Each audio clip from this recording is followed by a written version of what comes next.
2 more shootings occurred across the U.S. on Thursday, one deadly in Iowa, adding to a national toll of shootings even as President Joe Biden addressed the nation and called on Congress to take action to curb firearm violence across the country.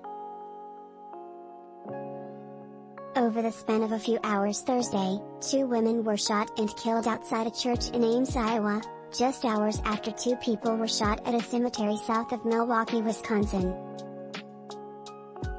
The Thursday shootings came one day after a gunman killed his surgeon and 3 other people at a Tulsa medical office, and are the latest in a series of shootings in the United States, including the deadly school shooting in Uvalde, Texas, and an attack on a supermarket in Buffalo, New York. The Oklahoma shootings were the 233rd mass shooting in the U.S. this year. In Iowa, 2 women were killed outside a church parking lot.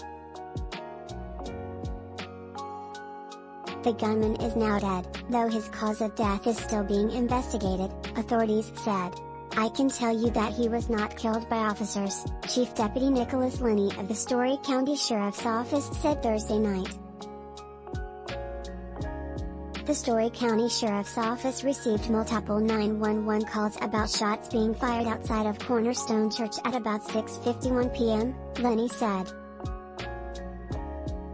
Church services were being held inside, but as of late Thursday night there was no estimation about how many people were in the building, Lennie said. No motive has yet been found.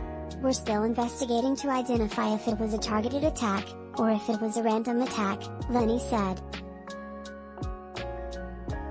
Hours earlier, at about 2:30 p.m., police said multiple shots were fired at the Graceland Cemetery in Racine, Iowa, about 30 miles south of Milwaukee.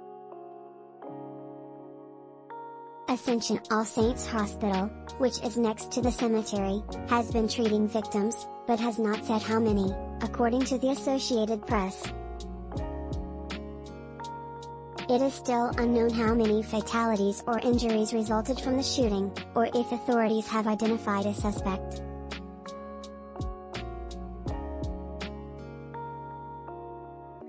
During his nationally televised speech, Biden called for a ban on high-capacity magazines, background checks, red flag laws and a repeal of the immunity that protects gun manufacturers from legal liability if their weapons are used in violence.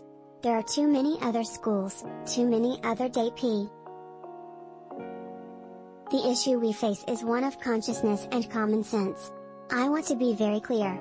This is not about taking away anyone's guns. It's not about vilifying gun owners.